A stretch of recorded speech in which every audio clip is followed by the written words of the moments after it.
Assalamualaikum warahmatullahi wabarakatuh. Salam dan bahagia Bapak Ibu guru hebat.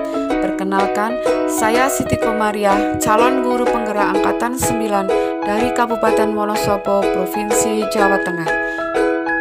Saya akan menyampaikan rancangan aksi nyata modul 1.4 tentang budaya positif.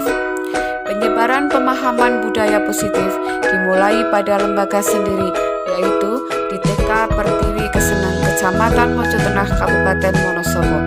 Lembaga kami memiliki 3 pendidik dan 1 kepala sekolah. Namun dirasa perlu adanya pemahaman untuk pendidik lain di sekitar TK Pertiwi Kesenang.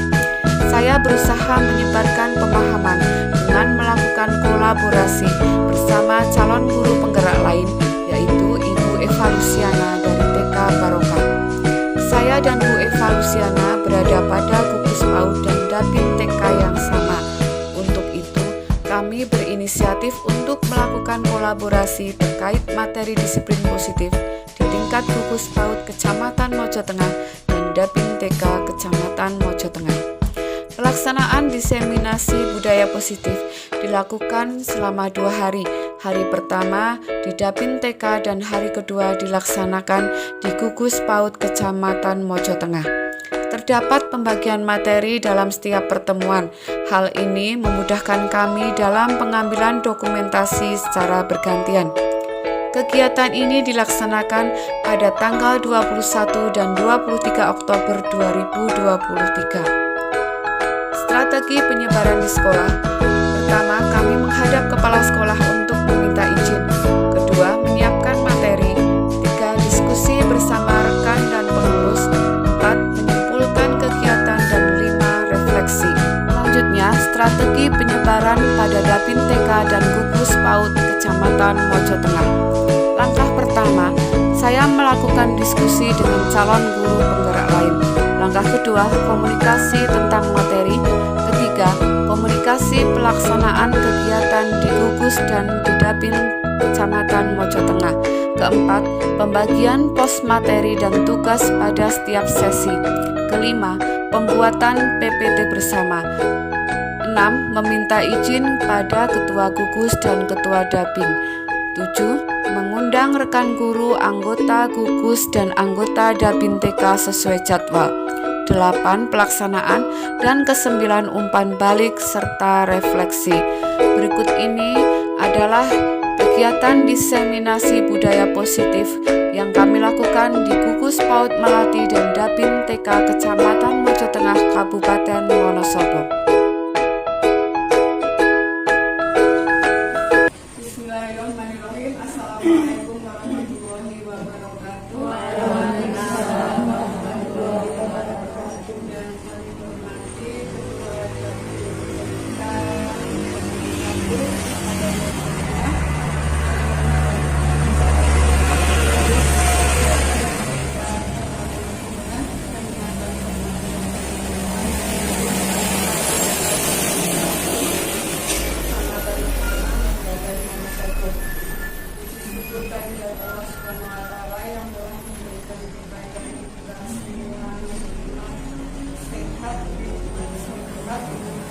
Sehingga kita dapat berguna pada siang hari ini dalam acara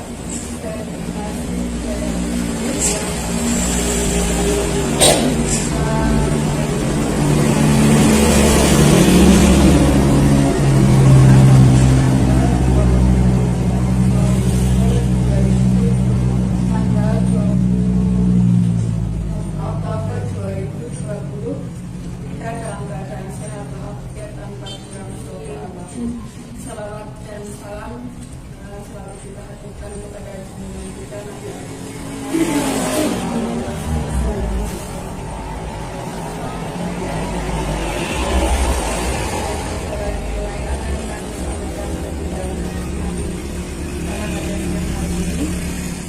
pertama pembukaan, 2 sambutan dari ketua Dapin, 3 penyampaian materi, dan 4 penutup. Acara yang pertama pembukaan, marilah kita buka acara pada siang hari ini dengan bacaan basmalah. Bismillahirrahmanirrahim. Acara yang selanjutnya sambutan dari Ketua Japin kepada Ibu Nadia. Bismillahirrahmanirrahim. Assalamualaikum warahmatullahi wabarakatuh. Waalaikumsalam warahmatullahi wabarakatuh.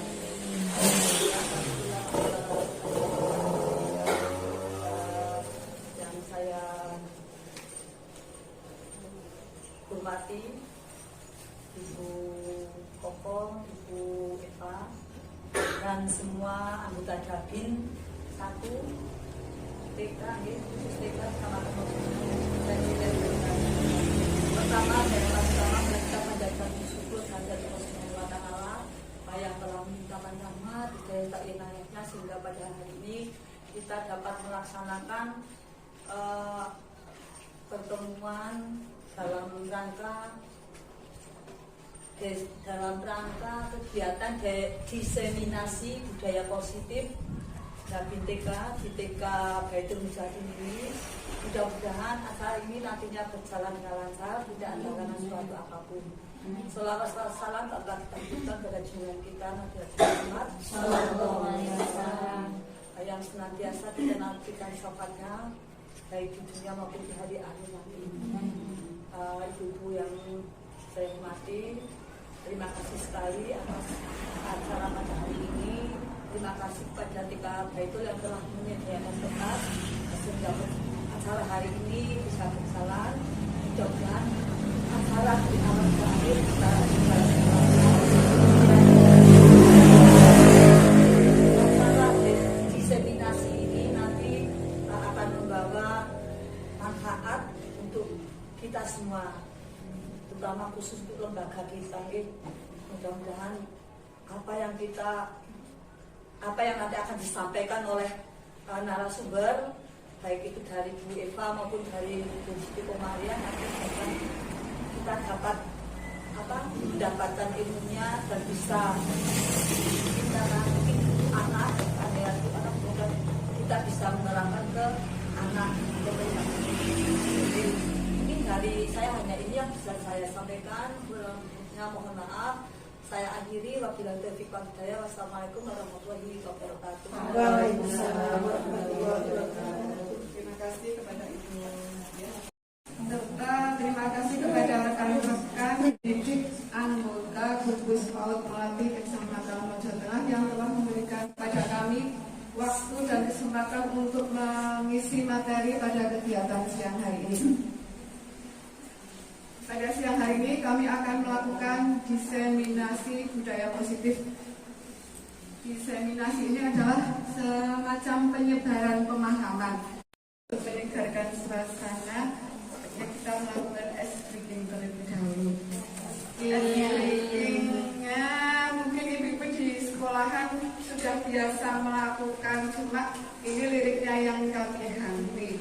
Kalau biasanya di sekolahan kan tangan ke atas menggapai bintang, tangan ke samping burung yang terbang. Nah ini kami ganti liriknya karena ibu-ibu bunda-bunda ini kan pendidik, jadi yang digapai itu lebih tinggi lagi.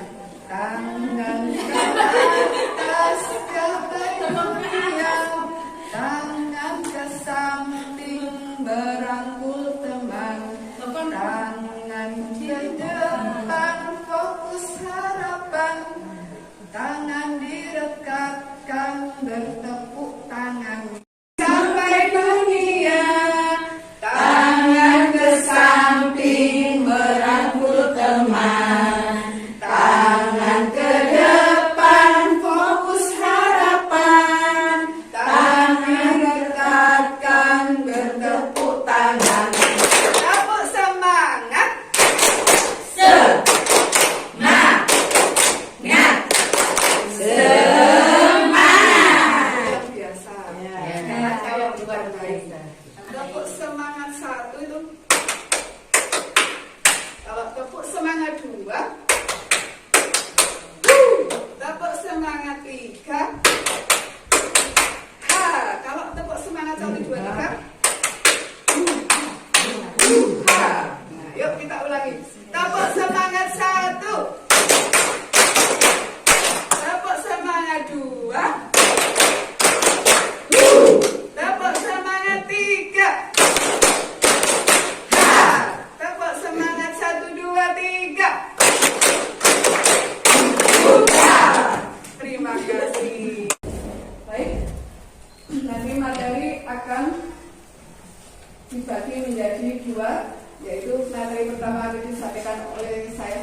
7 konsep budaya positif. Konsep pertama, perubahan paradigma belajar. Konsep disiplin positif, kebutuhan dasar manusia, motivasi perilaku manusia, kemudian segitiga restitusi keyakinan kelas dan restitusi posisi kontrol.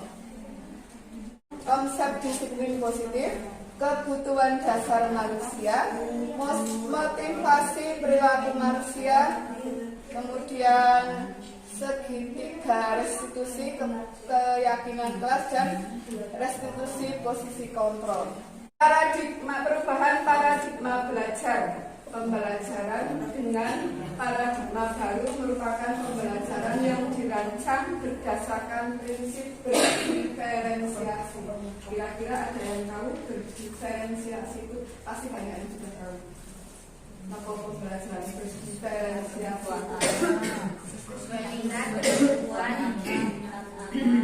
Pembelajaran sesuai dengan kebutuhan anak.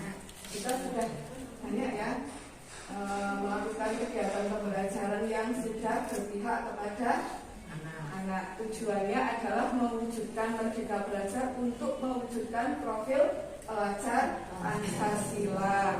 Adapun profil pelajar Pancasila, iman, bertakwa dan berakhlak mulia, beriman kepada Tuhan Yang Maha Esa. Kemudian berkebinekaan global, bertanggung jawab, kreatif, mandiri, bernalar kritis. Tujuan kita dengan kegiatan Merdeka Belajar itu untuk menciptakan, mewujudkan profil pelajar Pancasila.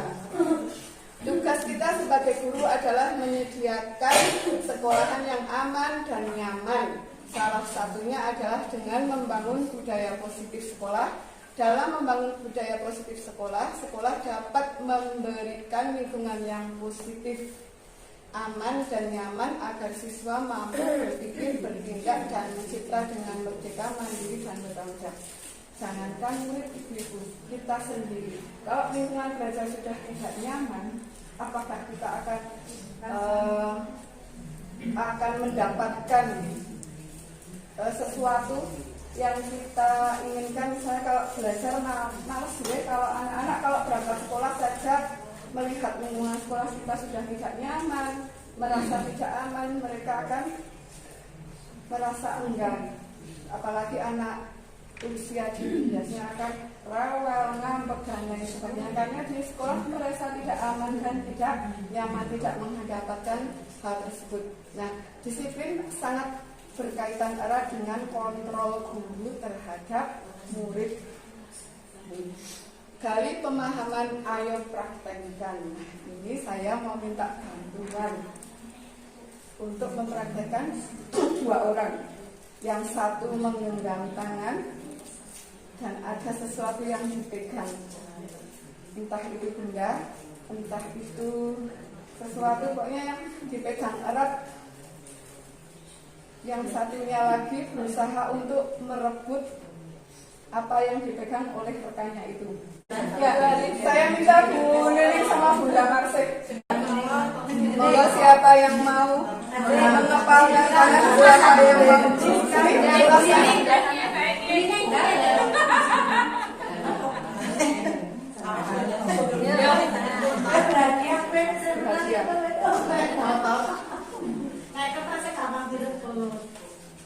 Suwek paling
Terima kasih. Ya. Terima kasih Bunda Nilis dan Bunda Marsi. Kira-kira apa yang tadi dilakukan oleh Bunda Marsi dan Bunda Nilis, apa yang ada di terlintas di pikiran ibu? Dengan yang satu mempertahankan barang, yang satu berusaha, apa yang terlintas di pikiran ibu? Cimek kalimat. Menginginkan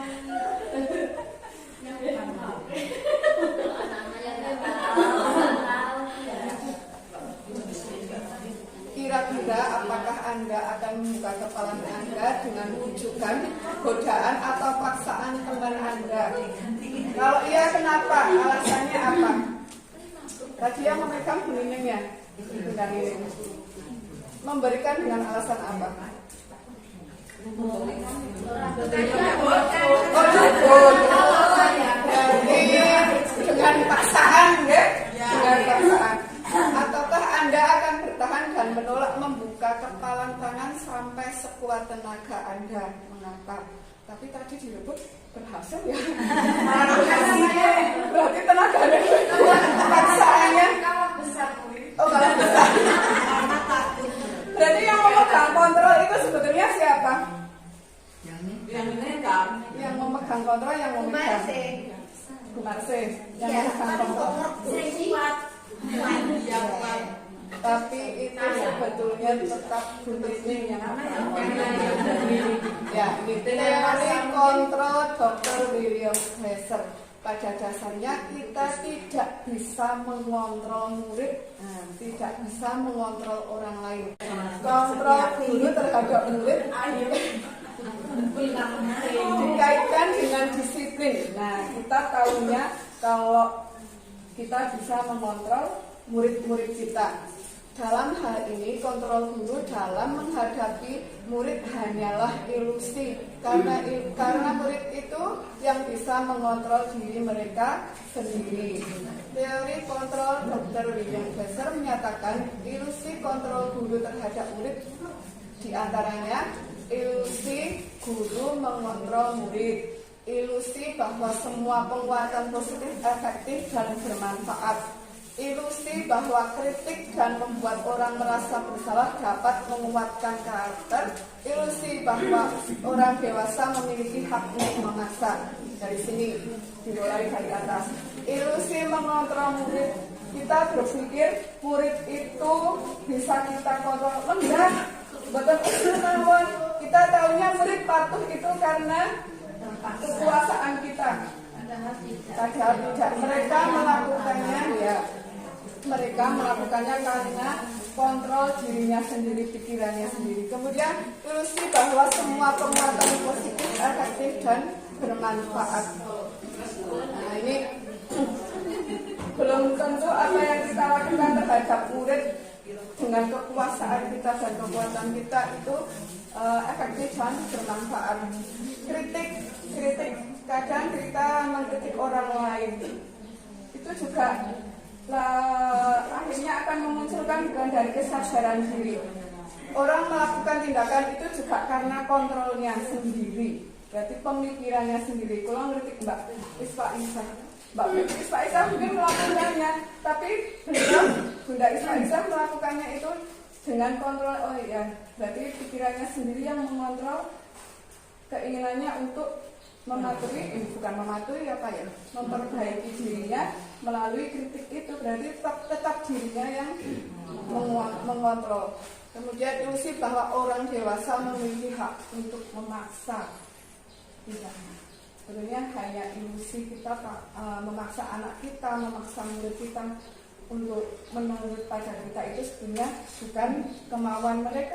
Stimulus respon, mengubah paradigma stimulus respon ke teori kontrol. Stimulus respon, realitas kebutuhan kita sama. Dalam stimulus respon kita menganggap semua kebutuhan kita itu sama. Sedangkan di teori kontrol, realitas kebutuhan kita tentunya berbeda, tidak ada yang sama. kita mencoba mengubah orang agar berpandangan sama dengan kita. Sementara di teori kontrol kita berusaha memahami pandangan orang lain terhadap dunia. Jadi kita tidak bisa kita misalnya seperti ini berkumpul, kita pandangan kita konsole podo karo dewek sama dengan kita. Sebetulnya tidak bisa. Seharusnya kita yang bisa memahami rekan-rekan kita. Misalkan begini, saya nek jadi omong-omongan tak anal teman. Kita tidak bisa memaksa dia berbicara sesuai dengan kemauan kita, tapi kita yang berusaha mendalami mereka, memahami mereka, kita yang bertahan. Perilaku buruk dilihat sebagai suatu kesalahan. Semua perilaku buruk pasti memiliki tujuan. Semua orang pasti memiliki tujuan. Bahkan orang yang melakukan kejahatan pun pasti memiliki tujuan dan mereka mempunyai pembenarannya sendiri. Orang lain bisa mengontrol saya, hanya Anda yang bisa mengontrol diri Anda sendiri. Ketika tadi kembali ke kritik itu, ketika kita dikritik pikirnya orang lain, yang mampu mengkritik bokom yuk bukan artinya mamut. Padahal sebetulnya tidak. Saya berubah karena saya sadar menyadari kesalahan saya sendiri. Pemaksaan ada pada saat kebujukan gagal. Kolaborasi dan konsensus menciptakan pilihan-pilihan baru. Pemaksaan ada pada bujukan yang gagal. Ketika tadi Bunda Nining dibujuk kok tidak diperbolehkan, akhirnya Bunda Mbak Marse kali Mbak Nining memaksa. Itu berhasil atau tidak kalau sudah dipaksa? Tidak ya, itu merupakan pemaksaan itu merupakan suatu kejadian yang gagal. Seharusnya ada kolaborasi. Model berpikir menang atau kalah. Sementara di teori kontrol itu model berpikir menang. Bukan kita egois menang. Ini adalah salah satu konsep pemikiran kita untuk berpikir maju. Nah itu salah satu pikiran kita yang kadang keliru. Konsep kita menang bukan egois tapi hanya berpikiran lebih positif. Selanjutnya ini materi yang kedua, disiplin positif. Disiplin positif akan terwujud ketika dengan adanya budaya positif. Disiplin berasal dari kata disiplin yang artinya belajar. Disiplin mengacu pada disiplin diri yang memiliki tanggung jawab terhadap apa yang dilakukannya berdasar ciri-ciri nilai-nilai yang diyakini. Ki Hajar Dewantara menyatakan bahwa mencapai kemerdekaan atau dalam konteks pendidikan kita saat ini, untuk menciptakan murid yang merdeka, syarat utamanya adalah harus ada disiplin yang kuat. Disiplin yang dimaksud adalah disiplin diri yang memiliki motivasi internal. Jika kita tidak memiliki motivasi internal, maka kita memerlukan pihak lain untuk mendisiplinkan kita, atau motivasi eksternal karena berasal dari luar, bukan dari dalam diri kita sendiri. Disiplin positif merupakan salah satu cara penerapan disiplin. Disiplin positif bertujuan untuk menumbuhkan kesadaran serta memberdayakan peserta didik tanpa imbalan, reward, ancaman, dan hukuman. Nah, ini disiplin positif. Disiplin yang berasal dari kesadaran diri, bukan dari eksternal. Tapi kadang disiplin juga perlu motivasi ya. Perlu motivasi, tapi akan lebih baik lagi kalau disiplin itu muncul dari diri sendiri. Ya. Nilai-nilai kebajikan bersifat universal. Apa itu universal? Menyeluruh. Selain menyeluruh, umum. Bersifat umum. Ternyata cerdas sekali ya, anggota Pusat Melatih. Terima kasih. Nilai-nilai kebajikan bersifat universal itu nilai yang disepakati bersama, lepas dari suku, bangsa, agama, bahasa maupun latar belakang. Di bawah ini ada beberapa contoh nilai-nilai kebajikan universal yang telah disepakati beberapa institusi. Profil pelajar Pancasila: beriman dan bertakwa pada Tuhan Yang Maha Esa dan berakhlak mulia, berkebinekaan global, gotong royong, mandiri, kreatif, dan bernalar kritis. Kemudian dari PYPS, toleransi, rasa hormat, integritas, mandiri, menghargai, antusias, empati, keingintahuan, kreativitas, kerjasama, percaya diri, komitmen. Keterampilan hidup dapat dipercaya, lurus hati, pendengar yang aktif, tidak merendahkan orang lain, dan dapat memberikan yang terbaik bagi diri. Ini kan tidak ada yang menyangkut agama, satu agama dengan satu suku. Ini menyangkut universal, semua bisa masuk. Nah, ini materi yang kedua, kebutuhan dasar manusia. Kira-kira kebutuhan dasar manusia itu apa saja, Bunda-bunda? Makan, sosial, kumpulan,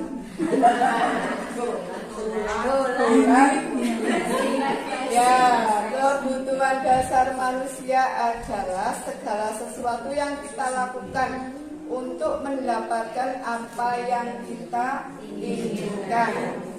Seluruh tindakan yang kita lakukan memiliki tujuan tertentu, dan semua usaha terbaik yang kita lakukan adalah dalam rangka agar kebutuhan dasar kita terpenuhi dengan baik.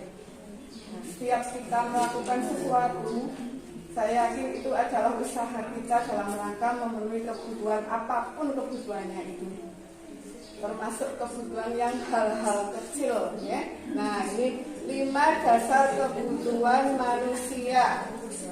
Kebutuhan kasih sayang dan rasa diterima. Rasa diterima, dipedulikan, berbagi, bersama, menjadi bagian dari kelompok.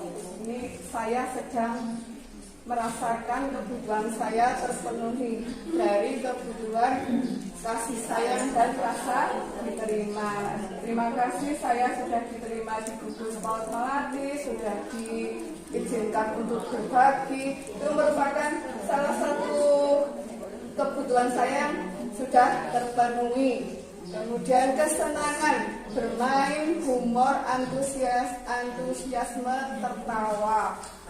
Ini kebutuhan kesenangan itu juga merupakan kebutuhan dasar manusia. Senang mulanya banget kan kumpulan teman-teman kan kumpulan senang. Soalnya nanti kita akhirnya kebutuhan saya akan kesenangan terpenuhi tanpa saya harus pergi jauh-jauh.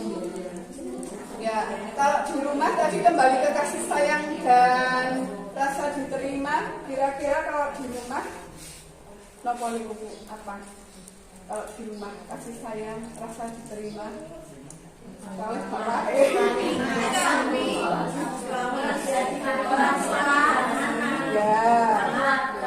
merasa dibutuhkan oleh keluarga. Kemudian untuk kesenangan, keluaran HP, mau kesenangan.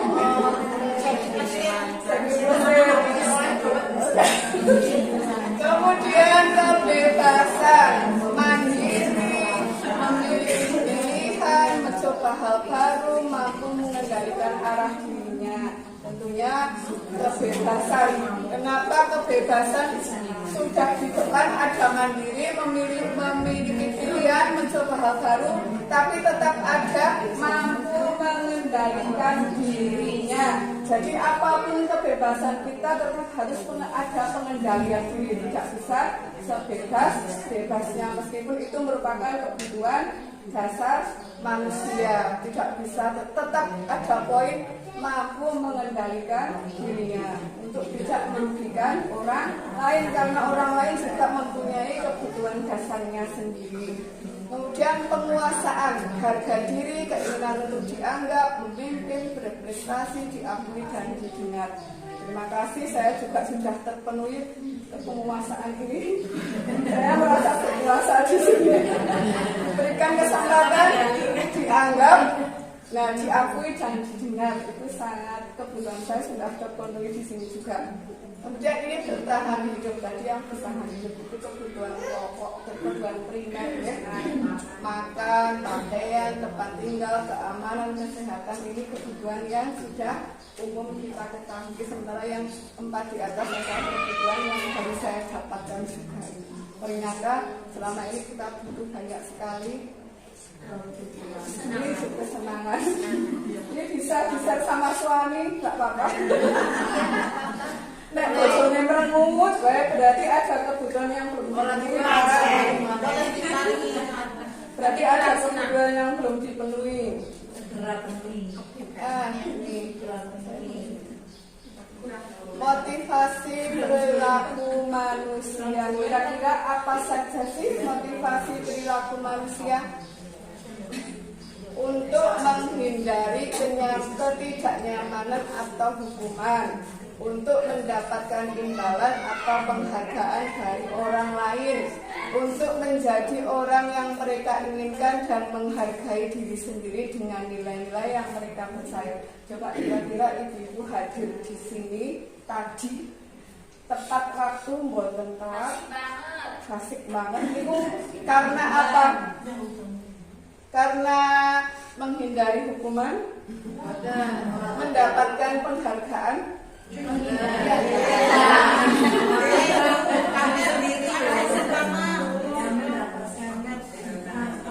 atau menjadi orang yang mereka inginkan untuk menghargai dirinya sendiri. Ya, kalau yang dua itu untuk menghindari ketidaknyamanan hukuman, mendapatkan penghargaan itu termasuk motivasi eksternal dari luar. Kalau yang ini internal. Kira-kira nanti lebih bagus yang mana? Ini dari dalam. Berarti kalau kita belum melaksanakan, belum ada motivasi dari dalam, ya. Ya, ini hukuman tidak terencana, tiba-tiba murid tidak tahu apa yang terjadi, murid tidak dilibatkan, bersifat satu arah, berupa hukuman fisik, psikis, bersifat sementara. Jadi ujuk-ujuk murid nopo kelas anak TK sih, anak kelompok bermain dan anak TK biasanya datang terlambat, tidak terlalu ini ya, masih bisa dimaklumi. Kejadian misalnya hukuman nukarikan sani berkelahi, biasanya kita ujuk-ujuk hukumannya itu mendadak tidak spontan, karena kita tidak tahu. Guru pun memberikan hukuman karena kita tidak tahu akan terjadi seperti itu. Nah, biasanya bersifat satu arah, murid tidak dilibatkan, jadi tidak ada komunikasi dengan murid. Dia tak hukum biasanya orang sih kan nggak ada gitu. Berupa hukuman fisik dan psikis. Nah, hukuman fisik itu kalau anak TKW pun paham, kalau Bu nikah nakal kan ngajak pengajian kelas kalau guru PAUD insya Allah tidak ada ya menghukum fisik, tapi ya tidak menghukum fisik memang, tapi kebanyakan menghukum secara fisikis. Anak misalnya anak nakal terus kita usil kayak itu di hadapan teman-teman yang lain, kita mengucapkannya di hadapan teman-teman yang lain, itu juga anak bisa menjadi hukuman, salah satu hukuman fiskis. Kemudian konsekuensi, kalau konsekuensi itu terencana, disepakati sesuai peraturan, murid tetap dibuat tidak nyaman. Nah, meskipun sudah terencana, disepakati sesuai peraturan, sudah ada kesepakatan sebelumnya, tapi mereka tetap tidak nyaman. Misalnya mencoret-coret tembok, konsekuensinya mereka harus membersihkan atau mengecat ulang. Apakah anak nyaman? Belum tentu. Kita di rumah saja misalkan kalau bapaknya salah, mengatur kalau betul kan, tetap tidak nyaman. Kemudian restitusi, proses menciptakan kondisi bagi murid untuk memperbaiki kesalahan. Proses kolaborasi yang mengajarkan murid untuk mencari solusi sendiri. Proses memunculkan motivasi dari dalam diri. Nah, ini nanti restitusi akan dikupas tuntas di sesi akhir materi. Berarti ada percakapan, ada kolaborasi, murid dilibatkan, nanti langkah-langkah eksekusinya juga ada. Konsep disiplin dengan identitas gagal. Jadi kalau hukuman menyakitkan, tidak nyaman, murid menjadi takut, memaksa, murid menyembunyikan kesalahan. Misalkan anak berbuat salah karena takut hukuman, dia boten tuh saya tidak pun. Nah itu murid akhirnya menyembunyikan kesalahan. Murid menjadi rendah diri. Ini misalkan hukumannya terjadi di depan orang banyak. Kita sendiri orang dewasa ketika ditegur di hadapan orang banyak kan terbuka perasaan kita, malu, rendah diri, minder, apalagi anak usia dini, anak kecil atau anak remaja dan itu ya yang SMP, SMA itu masih pencarian jati diri, itu sangat rawan sekali. Kita harus hati-hati dalam menerapkan hukuman. Penghargaan tidak efektif, merusak hubungan, mematikan kreativitas. Ini penghargaan ibu, saya sendiri tadinya sudah salah memahami tentang penghargaan. Taunya dengan penghargaan itu murid menjadi semangat, termotivasi, ternyata keliru. Selama ini kita tidak efektif dengan penghargaan. Merusak hubungan ketika anak yang tidak pernah mendapatkan, anak punya keunikan dan kemampuannya sendiri-sendiri, punya keistimewaan sendiri. Ada anak yang pintar menggambar tapi tidak pintar dalam berhitung. Ada anak yang untuk kelompok bermain dan TK pasti sudah tahu ya. Nah, ketika ada anak satu kok diberikan reward, kok diberikan penghargaan, ini loh kamu tadi sudah berhasil menyelesaikan kegiatan menghitung. Sementara anak yang lain tidak pernah, karena anak yang lain tidak punya kemampuan ikut berhitung tapi mampunya dalam hal menggambar.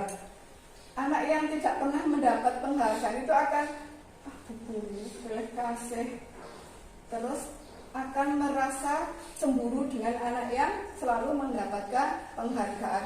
Akhirnya dengan seperti itu akan mematikan kreativitas anak yang tidak pernah mendapatkan penghargaan. Buat tunjuk semangat, karena anak itu tidak semua anak merasa punya percaya diri. Orang oleh prestasi apa sih maju. Itu tidak semua orang seperti itu, tidak semua anak. Tapi ada yang minder, tidak oleh apa-apa, orang sah ngapa-ngapa, tidak usah melakukan apa-apa. Kemudian menghukum dengan sistem ranking. Nah ini sebenarnya tidak boleh, apalagi di kelompok bermain diberikan ada dapat piala diberikan ke anak juara 1, juara 2, juara 3. Sebetulnya ada cara yang lain untuk membuat orang tua bangga tanpa harus memberikan ranking 1, 2, 3. Itu akan mematikan kreativitas, memunculkan kecemburuan, rasa sakit hati, minder, sing boten asal mesti rewel. Kalau tidak rewel, marah dengan yang jadi sasaran ibu tidak dapat. Akhirnya kalau enggak antara wali murid satu dengan wali murid yang lain, anak yang mana tahu nah itu akhirnya seperti itu.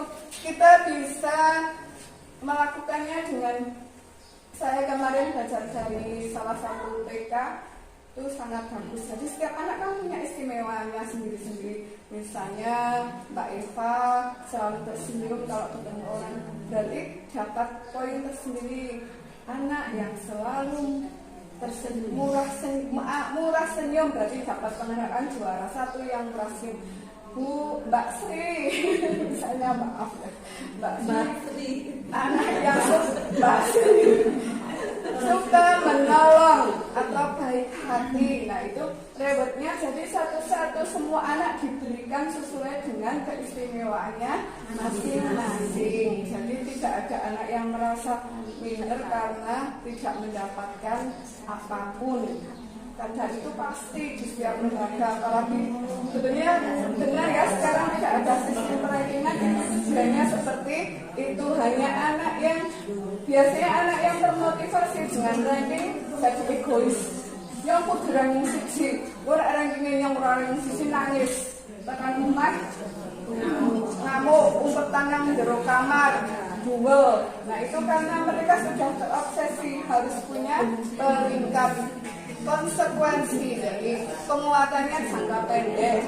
Hanya ketika saat itu mendapatkan konsekuensi, perlu monitoring, ngawasi, mawon kita sebagai guru akan terus memantau anak, memonitor. Kalau anak melakukan kesalahan, kita memberikan konsekuensi kayak Pak bocah berangkat sekolah telat maling orang, telat maling berarti ada konsekuensi. Kita memantau terus karena tidak berasal dari kesadaran diri. Stimulus respon memaksa murid hanya menghormati peraturan, bukan karena keinginannya sendiri. Kehilangan waktu untuk merenungi kesalahan, tidak ada waktu untuk merenungi kesalahannya karena hanya mengikuti konsekuensi itu. Nah, ini direstitusi, murid bertanggung jawab untuk perilakunya sendiri. Fokus pada memecahkan jangka panjang. Saya selalu berangkat telat, terlambat.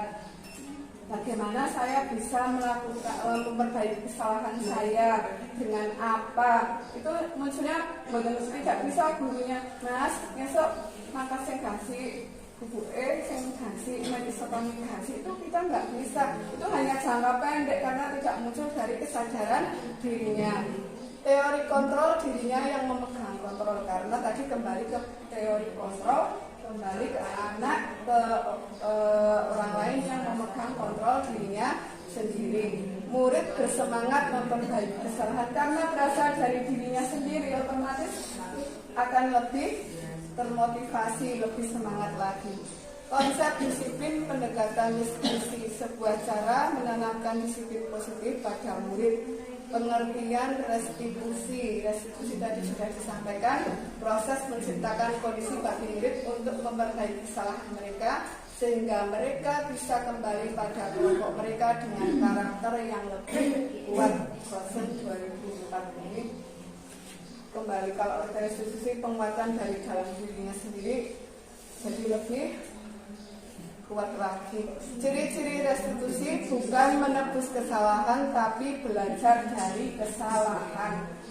Kita belajar dari kesalahan, bukan murid itu, gurunya juga harus selalu belajar dari kesalahan. Ketika ada murid yang berbuat salah, bukan terus menyalahkan muridnya, tapi kembali lagi ke diri introspeksi, memperbaiki hubungan.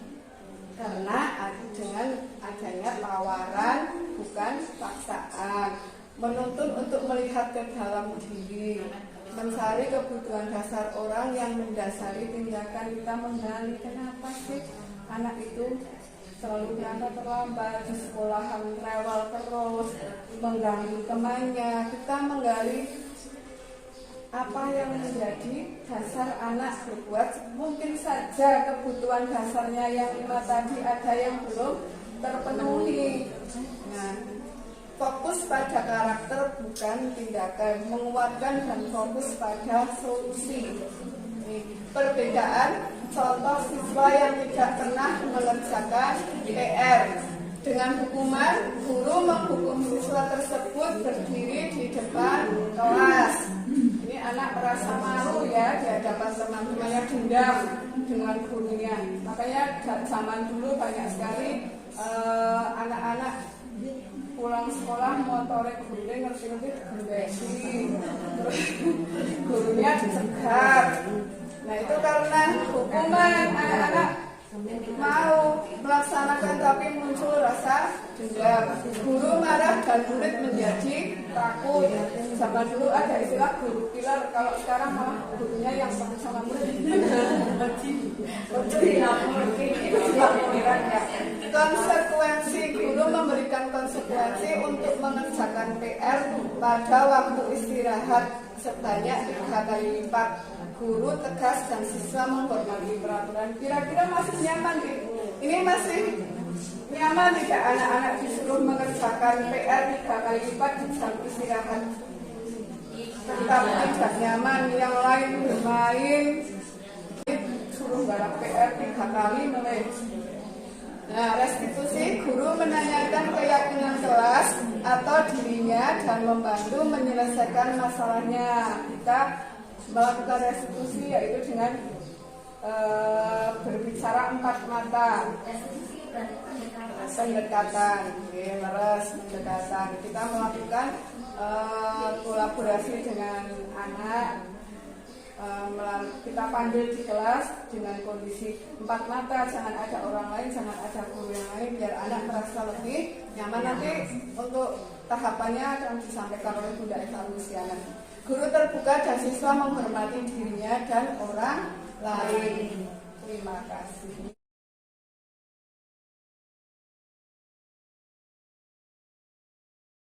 Posisi yaitu posisi kontrol guru. Kira-kira ada yang sudah tahu posisi kontrol guru apa saja? Ya.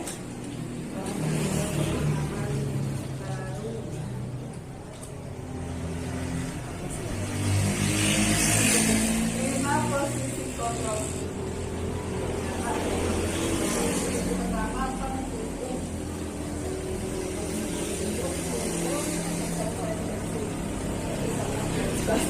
Penghubung guru yang berperan sebagai penghubung akan menggunakan hukuman untuk memotong yang dapat berupa fisik maupun berupa hukuman mental. Kemudian posisi yang kedua, pembuat merasa bersalah. Guru yang berperan sebagai pembuat merasa bersalah akan membuat murid merasa bersalah atas kesalahannya. Guru dapat melakukan hal ini dengan cara memberikan nasihat atau dengan membuat murid merenungkan kesalahannya. Kemudian posisi kontrol ketiga sebagai teman. Semua yang berperan sebagai teman akan mempraktekkan memposisikan memperlakukan murid sebagai teman sebaya. Murid akan guru akan berusaha untuk dekat dengan murid dan memahami masalah-masalah yang mereka hadapi. Pemantau, ini posisi yang ketiga yaitu pemantau.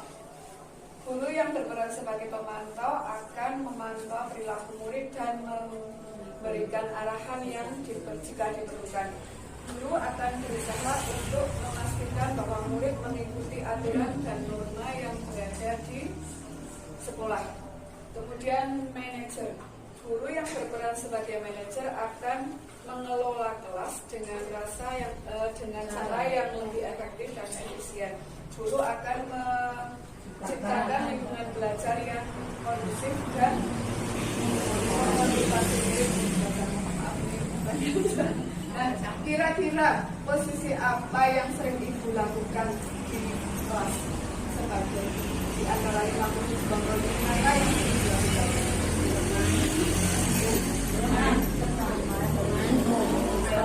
Memantau. Membuat merasa bersalah. Terima kasih. Jadi sebagai besar masih menggunakan posisi kontrol penghubung membuat merasa bersalah dan pemantau. Ya, itu posisi yang paling ideal itu memang manajer, tapi itu memang sangat susah dilakukan. Kita perlu tahap melalui proses, tidak serta-merta bisa melakukan posisi manajer, karena manajer itu posisi yang sangat sulit. Kita perlu memahami anak, memahami kebutuhan dasar mereka seperti yang disampaikan kita tadi di awal. Jadi salah satu kita mengetahui kebutuhan dasar anak. Nah, ini selanjutnya ini.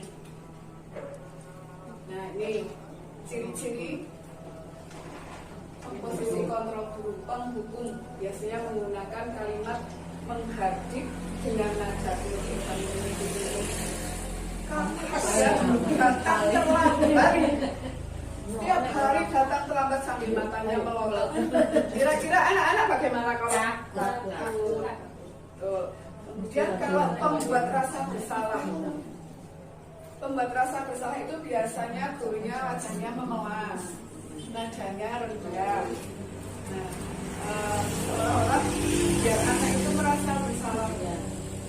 Membuat rasa bersalah misalnya sudah berapa kali sih ibu bilang kenapa kamu selalu datang terlambat, kamu tidak kasihan sama guru harus menunggu kamu tiap hari. Jadi seolah-olah itu anak merasa bersalah dan ini lebih bahaya dari posisi pemburu. Karena dengan merasa bersalah itu anak akan menjadi apa ya? Terpendam. Kalau penghukum mungkin anak jadi dendam, bisa saja membasi ya. Kalau anak SMA itu biasanya seperti itu, akhirnya dendam, marah dengan guru itu nanti menggunakan salah-salah yang membasi kita guru nih, dicoret-coret kacamatanya dibelah itu gue dulu pernah melakukan itu karena rasa dendam yang muncul. Nah ini lebih bahaya lagi, membuat rasa bersalah. Anak hanya memendam perasaannya, tidak berani mengungkapkan, tidak berani ekspresi, akhirnya minder, menutup diri. Kejadian anak bunuh diri itu kadang juga karena merasa bersalah, itu juga bisa. Kadang orang tua juga melakukan hal yang seperti itu. Terus tak sekolah ke dudur, paling sekolah dudur temen ini. Akhirnya anak menutup diri dan pelampiasannya itu lebih bahaya daripada penghukum. Penghukum biasanya marahnya pelampiasan itu seperti ada yang kepada guru, tapi kalau membuat rasa bersalah ini sebagai teman, kira-kira bagus juga apa tidak ini sebagai teman. Ayo dong ikuti aturan sekolah. Batu itu biasanya dengan wajib berseri-seri, meskipun marah dipendam, pura-pura tersenyum itu kira-kira bagus tidak kita mbak? Kita malu. Kira-kira bagus tidak kalau seperti ini? Dibiasakan gitu ya, enggak ya, nyakitin diri kalau ya, karena kalau dengan masalah aman, kalau posisi teman itu nanti akan menunjukkan anak nyaman dengan kita. Enggak. Selain menunjuk anak jadi ketergantungan dengan kita. Kalau tidak ada kita, anak bingung mencari solusi. Jadi posisi teman itu juga bukan posisi yang ideal. Kemudian pemantau. Kamu sudah melanggar aturan, kamu kalau itu hanya mengamati, memantau, terus apa ya, tidak ada langkah atau tidak ada apa ya caranya solusi untuk memecahkan masalah, itu hanya memantau. Dinapke wae, kita ini kan bisa ngomong-ngomong ada solusi, hanya memantau. Jadi anak pun ia patuh, tapi patuh karena takut dipantau. Nah ini posisi manajer. Manajer itu posisi yang ideal. Guru akan menanyakan dengan nada yang apa ya, nadanya yang tidak terlalu tinggi, tidak terlalu rendah, tidak ada yang sama saja. Nah kita mengadakan apa ya, melakukan dialog dengan anak. Kenapa sih kamu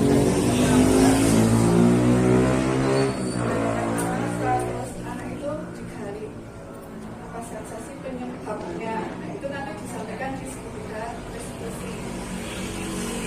Nah keyakinan kelas. Kenapa keyakinan kelas bukan pengaturan kelas? Mengapa keyakinan kelas bukan pengaturan kelas? Biasanya kita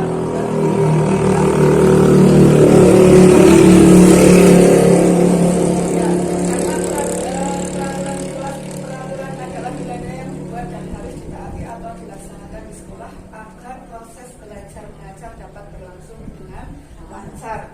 Sementara keyakinan kelas merupakan sebuah nilai-nilai dan universal yang telah disepakati secara tersirat dan bersurat lepas dari negara, bangsa maupun agama, seperti yang disampaikan kita tadi tentang nilai-nilai dan universal. Nah, kenapa keyakinan kelas bukan kelas? Karena keyakinan peraturan kelas itu dibuat oleh kita, oleh sekolah, oleh guru juga, dan kita tidak tahu sih apa yang mereka inginkan, seperti apa yang mereka apa ya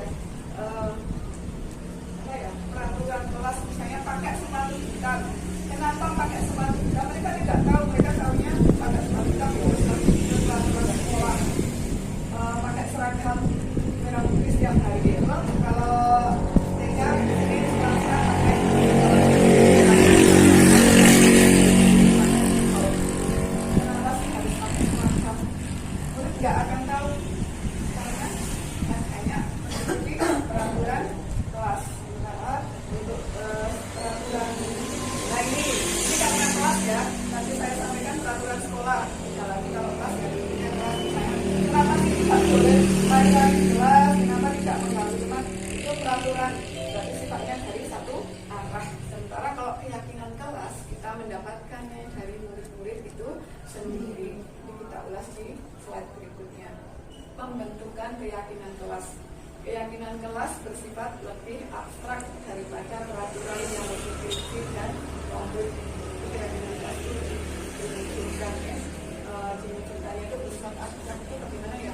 Bersifat abstrak itu tidak kelihatan tapi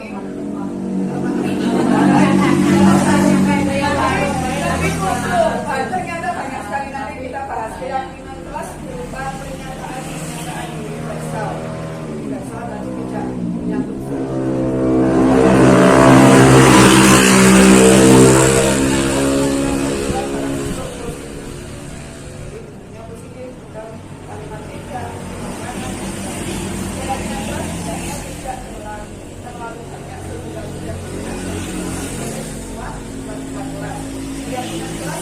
sesuatu yang dapat diterapkan di lingkungan tersebut. Keyakinan kelas TK kesenang dan TK itu tidak mungkin sama. TK tunas harapan TK muda juga tidak mungkin sama. Tergantung lingkungan.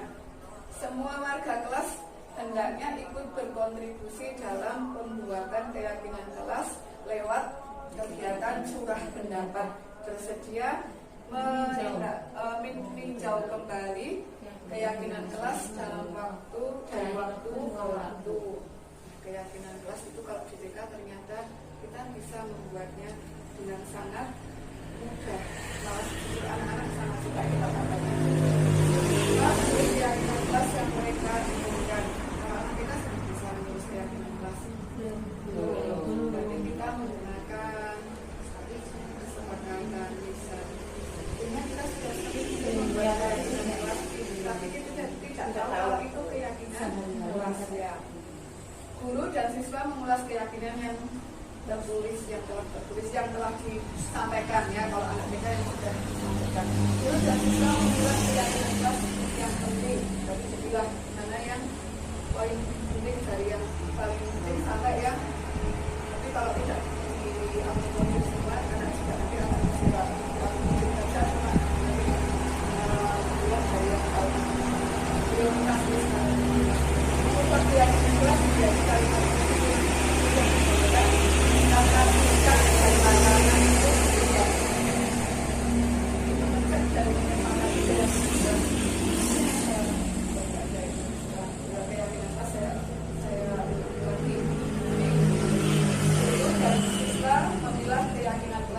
kemudian mengubah keyakinan, misalnya jangan membuang sampah sembarangan.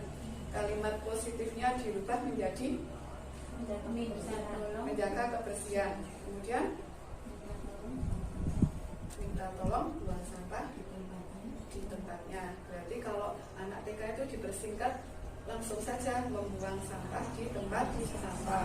Kemarin saya membuat keyakinan kelas saya dengan cara yang sederhana.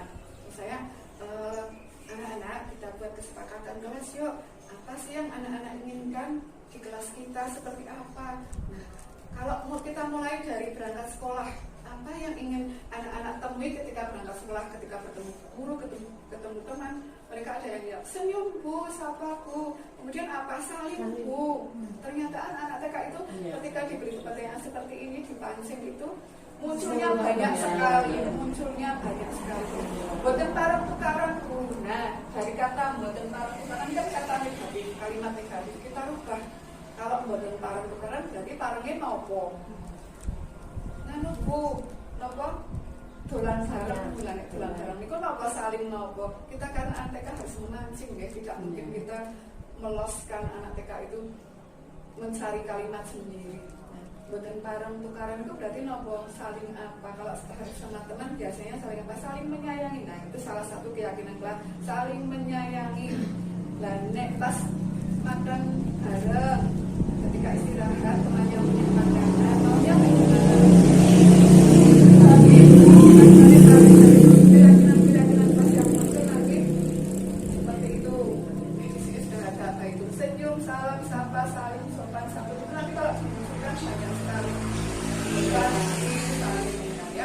saling menghargai, minta izin, minta tolong, ucapkan terima kasih. Itu banyak sekali. Kalau anak TK ternyata saya tadinya sudah berpikirnya kurang mungkin TKJI gawe keyakinan kelas. Itu Bu, 4 kata ajaib. Nah, ini 4 kata ajaib. Terima kasih, maaf, ini juga keyakinan kelas sebetulnya. Coba kita tidak tahu kalau ini keyakinan kelas. Selama ini kita hanya, ini saja masih guru kan yang membuat, belum anak-anak. Nah, kalau besok lagi kalau membuat keyakinan kelas, libatkan anak-anak apa yang mereka mau di kelas. Kita ini segitiga restitusi ini yang pemahaman kita. Apa itu segitiga restitusi? Segitiga restitusi itu suatu proses dialog yang dijalankan oleh guru agar dapat menghasilkan murid yang mandiri dan bertanggung jawab. Berdasarkan prinsip restitusi, membuat kesalahan adalah bagian dari proses pembelajaran. Dialog kita, ketika anak membuat kesalahan, kita tidak serta-merta menyalahkan anak, menghukum anak. Kita tadi kembali ke posisi kontrol tadi, menghukum anak, menyalahkan anak, membuat anak rasa bersalah. Kita melakukan dialog. Tahapan pertama, menstabilkan identitas. Tahapan kedua, validasi tindakan yang salah.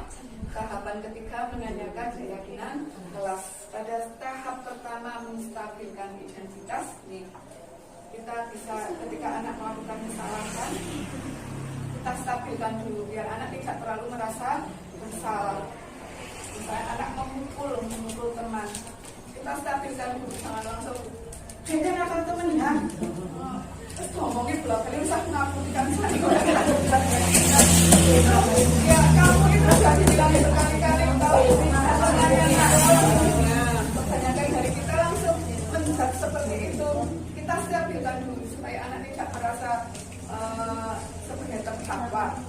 Kita stabilkan tidak apa-apa. Setiap orang itu punya kesalahan, tidak pernah melakukan kesalahan. Kemudian kamu bukan satu-satunya orang yang melakukan kesalahan itu, betul nopo-nopo. Nanti itu di akhir bisa dikatakan seperti itu. Kita tahapan pertama disampaikan dulu biar anak tidak menjadi terdakwa karena anak bukan itu ya, ada pidana. Kemudian tahap yang kedua, validasi tindakan yang salah. Nah ini kita menanyakan bagian kita untuk menanyakan alasan anak melakukan kesalahan itu sebetulnya apa sih? Oke, nomor sih Mas Mbak Wati kok notok Mbak Jujur itu kenapa tadi baru tahu katanya Mbak Wati notok Jujur itu kenapa? Nanti Mbak Wati nanti anak akan menjawab. Misalkan nanti anak akan menjawab barang tak tahu kemudian tidak sama itu, misalnya saya mukul karena buku saya dirampas atau dicoret-coret. Nah, emangnya kalau bukunya dicoret-coret, bukunya dirampas, tidak ada cara lain selain harus mukul? Tidak Bu, saya tidak ada. Nah, kalau tiap hari gemes tidak ada. Kita cari terus. Dia menembak. Ya, itu anak pendiam tapi nggak tahu hatinya. Ya itu kita gali terus sampai anak memunculkan pemikiran bagaimana sih cara menentukan selain memukul, membalas, memukul. Padahal sebagai guru kadang saya sendiri Bu, saya dipukul, balas nih orang ini orang yang balas nih orang yang senang lapor guru itu sebenarnya kebiasaan kita yang keliru. Tapi kan ini gemesnya Bu. Nah, kadang gemesnya kan. Nah ini apa tidak ada cara lain selain memukul? Oh, tidak ada Bu, saya tahunya hanya memukul coba kita tanya. Apa? Oh iya. Kita menghargai anak itu lama-lama juga akan menjawab meskipun di awal-awal bingung gitu. Tapi lama-lama nah ini menanyakan keyakinan kelas karena ini tidak bisa ditemui, kita tanyakan keyakinan kelas. Nah, kan kita kemarin sudah membuat keyakinan kelas. Di keyakinan kelas itu kemarin apa? Nah, muncul kata-kata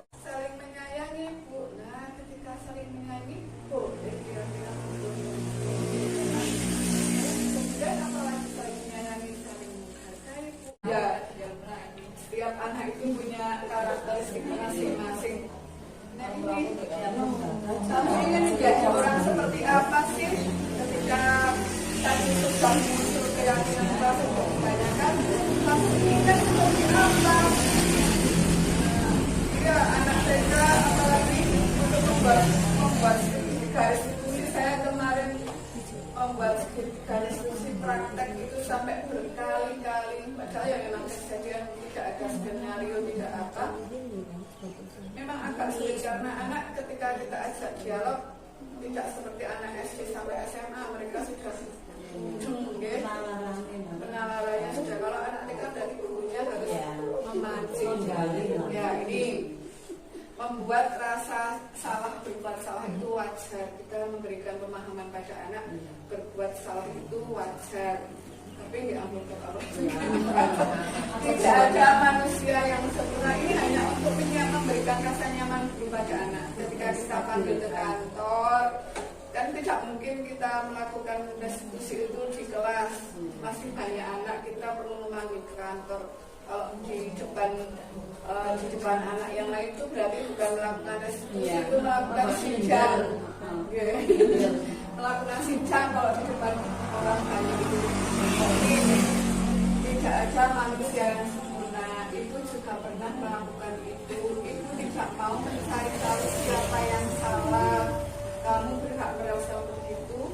Namun kamu tindakanmu itu apakah sudah sesuai? Tadi seperti yang dia memukul itu maklum kamu memukul teman karena ibunya dicoret-coret, ibunya dirampas. Tapi apakah itu baik?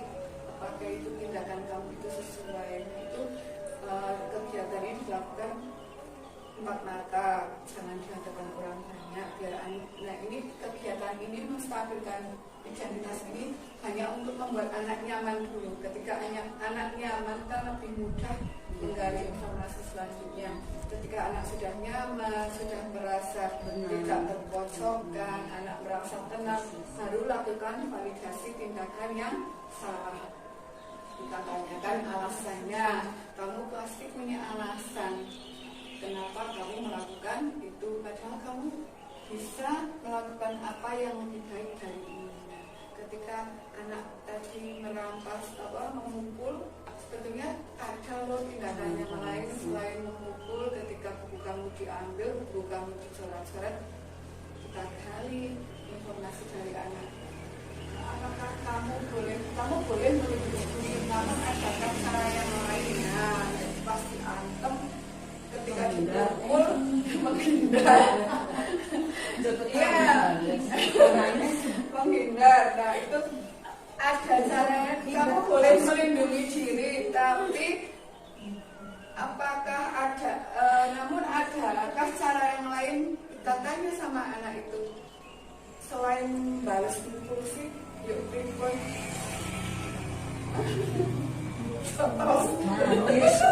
Nangis. Paling nangis ya nggak apa-apa, itu cara melindungi dirinya, menangis kalau sudah nangis. Tapi ya apa yang akan kamu lakukan untuk memperbaiki kesalahan kamu? Nah ini kalau diskusi bukan hukuman, guru tidak boleh memberikan solusi, biar anak cari solusinya sendiri. Kalau sudah merasa bersalah tadi sudah muncul, maksudnya merasa dia salah tadi sudah muncul, kemudian apa sih yang akan dia lakukan untuk memperbaiki kesalahan? Ampun guru sing ampun itu kan ya minta maaf saling ya dari kebiasaan kita kan nangis bukan saling nangis dan saling gitu ya, berarti kan musuhnya bukan dari anak sendiri, itu karena disuruh guru sering nah itu ya nanti akan sering berbuat salah lagi. Jadi anak nanti akan apa ya, mengulangi lagi ya, mudah mengulangi betul sekali, mudah mengulangi. Nah ini menanyakan keyakinan kelas, kembali ke tadi apa keyakinan kelas kita, nilai-nilai apa saja yang telah kita sepakati bersama, seperti apa gambaran kelas kita kelas ideal menurut kamu? Tadi kan kita sudah membuat keyakinan kelas kita saling menyayangi, saling menghormati, saling menghargai, berbagi, mengasihi, sayang teman. Nah, katanya ketika membuat keyakinan kelas kan pinginnya kelas kita yang apa?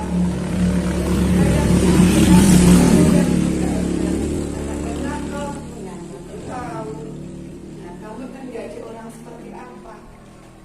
Ketika kita menanyakan keyakinan kelas tadi, kamu ingin menjadi seperti apa sih? Preman. Aduh, saya jadi preman gitu.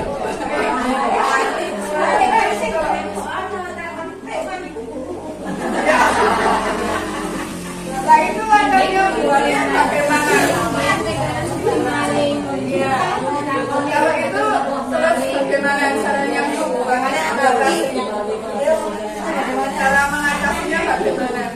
Itu apa majikan itu? Ditanya balik. Iya. Terus dia jelasin. Rumah itu tidak apa-apa, Pak Polisi. Kita Bapak Polisi. Berarti kamu pengen ditangkap polisi.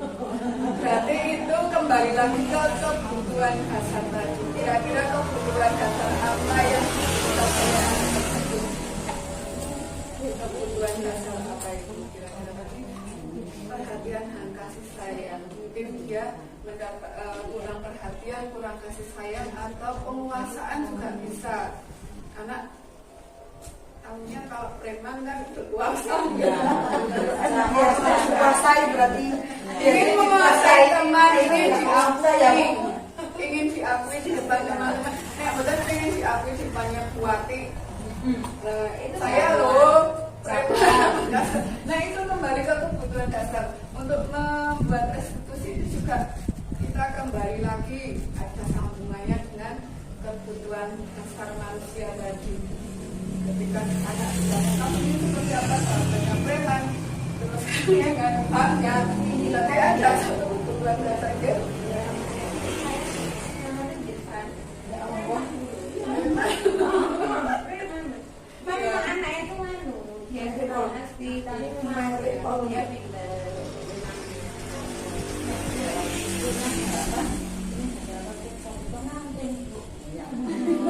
ya begitu ya.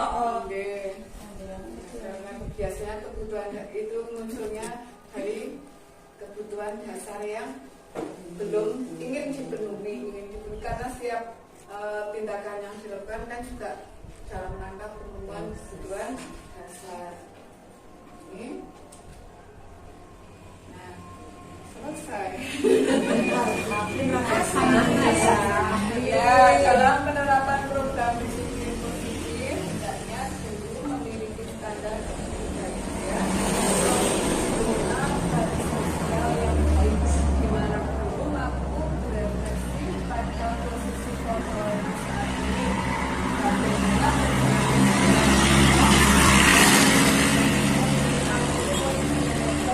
yang menuntut murid-murid menjadi insan yang mandiri, cerdas dan bertanggung jawab. Bagi guru kita harus selalu berefleksi. Jangan hanya ketika kelas kita mengalami masalah kita menyalahkan siswa. Orang nggak percaya aku aktif teman. Lah kita sendiri bagaimana mengatasi anak itu sudah mampu atau belum? Kita refleksi. Terus apa sih yang kebutuhan dasar anak apa yang belum dipenuhi? Kita gali. Kadang anak tadi seperti di materi sesi sebelumnya, anak cari perhatian, anak apa ya, rewel, apa itu dan tentu kita sebagai guru, karena kita adalah apa ya, wakil orang tua di sekolah. Nah kita yang memenuhi kebutuhan dasar mereka di sekolah, kita kerjasama dengan orang tua. Kira-kira di rumah itu anak seperti apa? Kadang di sekolahan itu kok aktif, di sekolah di rumah pendiam, di rumah pendiam, di sekolah aktif. Itu kadang ada yang mungkin menarik perhatian guru karena mereka sudah nyaman dengan gurunya, mereka menarik perhatian guru karena kebutuhan dasar kasih sayang dan apa tadi, kelembagaan, kebutuhan kasih sayang, kebutuhan penguasaan iman, kebutuhan kesehatan yang belum terpenuhi. Kita selalu refleksi atas kekurangan kita. Jadi dengan guru selalu melakukan refleksi itu akan menjadi kesalahan kita menjadi among itu penuntun, karena menurut konsep Ki-Hajar Dewantara kan kita sebagai penuntun itu hanya bertugas mendampingi, menuntun, mengarahkan saja sebetulnya tidak ya, bukan mengarahkan, menuntun, membimbing. Jadi kita ibaratkan guru itu petani, anak-anak itu adalah benih itu kita hanya bisa memupuk, merawat, menyiram, tapi kita tidak bisa menentukan nanti tumbuhnya. Karena anak itu sudah kita sudah menanam padi ya, kita tumbuhnya padi, tidak mungkin tumbuh apel. Boleh apel, kita tidak mungkin. Nah, dan tumbuhnya padi itu nanti menghasilkan beras yang banyak dan sebagainya itu kan juga tergantung perawatan kita. Nah, tugas kita adalah merawat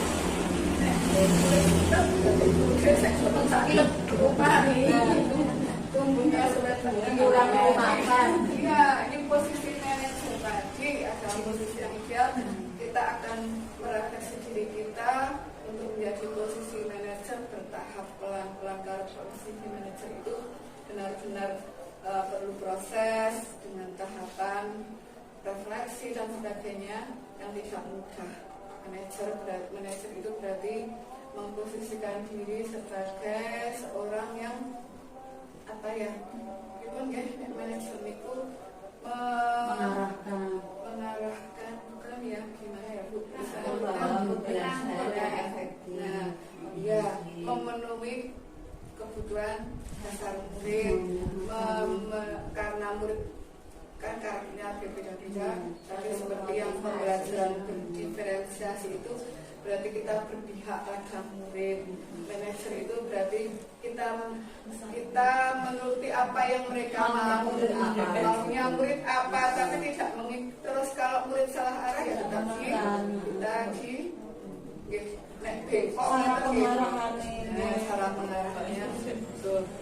Bismillah, kita bisa menjadi posisi manajer.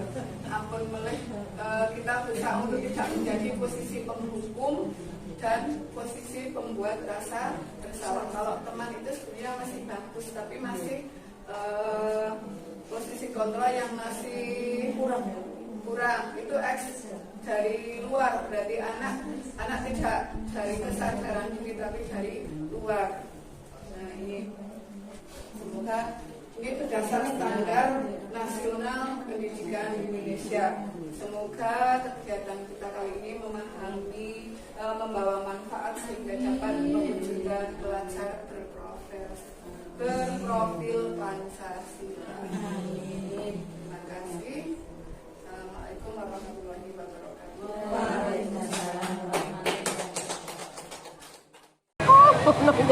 Assalamualaikum warahmatullahi wabarakatuh. Saya Sri Setianingsih dari TK Barokah.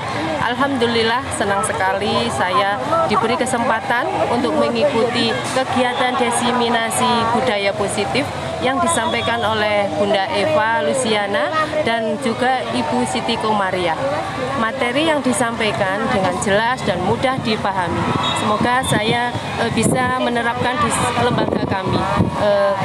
Hanya itu saja yang saya sampaikan dan saya akhiri. Wassalamualaikum warahmatullahi wabarakatuh. Assalamualaikum warahmatullahi wabarakatuh.